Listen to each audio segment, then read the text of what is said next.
It is so apt to have this tribute. Asimbonanga Madiba. Well done. Savuka and Johnny Clegg.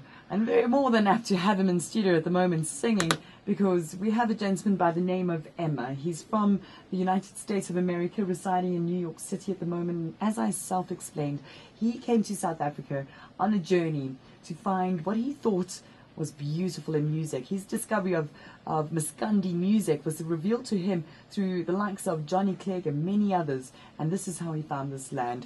Emma, welcome to Radio 2000. Hi, thanks for having me. I'm so glad you called, and I was introduced to you by Pops Muhammad a while back, as there was a track of yours played, and one that is at the moment due for release on your new album, Ownership. Correct. It's called Josie, in celebration of Johannesburg, right? Absolutely. Okay, we're going to talk about this track a bit later. Let's skip way back in time. And it is released already, so it is it's released. out there now. Of course, I have it. Yes, of course it's released, but it's new in the sense of the media realm. And we're getting to that track now. Let's take a trip back in time. And I'll tell you why I mentioned Pops Muhammad is, thank goodness he let me know that you were back in time, because Emma and I spoke when he was boarding a plane back to the States, and I think it was actually on the 19th of May, and I knew because I was standing in for Kamsa that night, and I thought, great, we can speak to you tonight, as you heard your track on Radio 2000.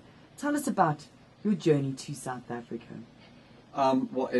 Wow, I don't know how much time we've got, so I'll try and keep it as short as possible. But at one particular point in my career as a musician, I was exposed to one song. It was a Maskanda song. It was by an artist named Aaron Mbambo. Somebody had given me a compilation CD. Okay. And they said, hey, man, I know you like African music and you're starting to study them.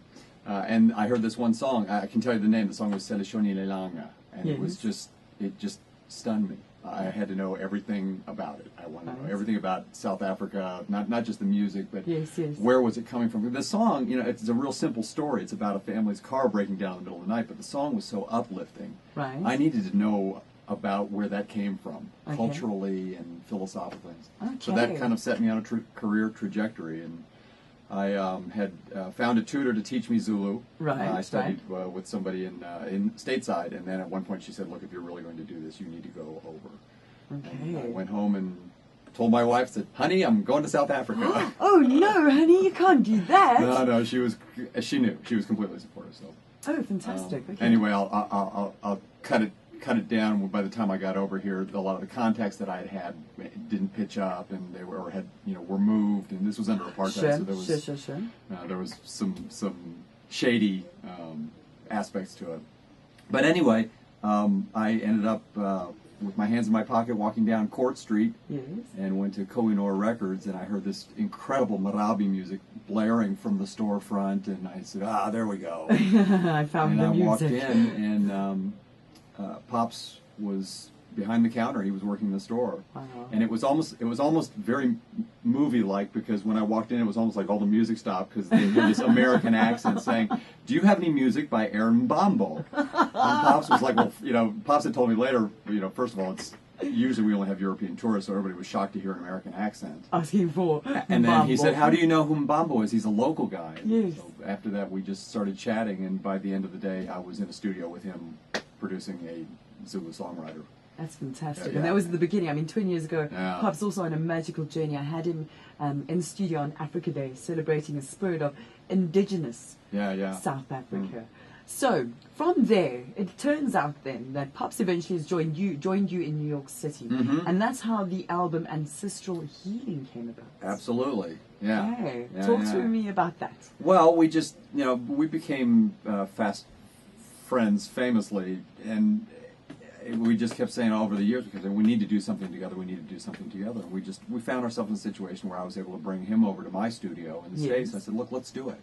So he came over. I'd come over here many times, and I had lived with him when I'm here. So I said, "Come live with me, let's do music, let's make this happen." So I mean, there's not much more of the story to that. It's just that. And it happened that way. Ancestral Healing was birthed, and so much more. If you're not sure about Emma's music right now, what's interesting is that he brings rock to world music. traditionally, how did you get into music in the States before you discovered the sound of Africa? Well, from childhood. I mean, Yes. there isn't a defining point. By 5 years old, I was playing piano, and I moved through many different instruments. Wow. So I grew up, from when I can remember, I knew I was going to be a musician. Okay. And I was exposed to all kinds of music. I grew up, frankly, I mean, for me, blues was a big influence in the beginning. I lived in Chicago when I was a kid, so we had bands, we listened to Muddy Waters and John Lee Hooker and all these great blues artists. So that was kind of the start, but obviously I had a rock upbringing as well as jazz, and my mother listened to classical and opera, so I had a very well-rounded, But at a certain point, actually, in my first time around in school, because I went twice, but when I studied music, I had a jazz professor in school who heard that I had a penchant for odd meters, odd times, and he said, you know what, you need to be listening to Coltrane, Sonny Rollins, and African music.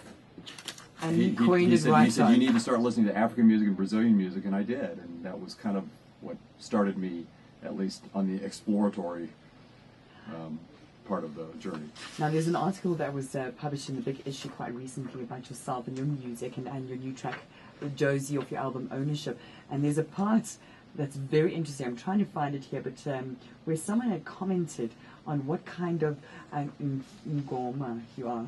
Oh, my nickname. Your nickname. Tell us about that, because this is where the fusion of music comes into real music. They call me Mtagati I mean, Emma is my nickname, but now I have two, so Mtagati is, on the South African side. When we were recording Ownership, Faith Kekana and Stella Kumalo are my singers. And by the way, my angels, as far as I'm concerned, they're just incredible, but I gush about them. But anyway, good. When we were doing the very first track on the album, it's called Interim Man, and I was handing out vocal parts to them. And we were doing very straight-ahead, standard vocal lines, but then I would start adding little embellishments and little strange melodic embellishments into the chords, and they would look at me funny like, you really want to do that? And I'd say, trust me. And they would sing it, and then when they would finish singing it and saw how it worked, they'd go, oh, Mtagati.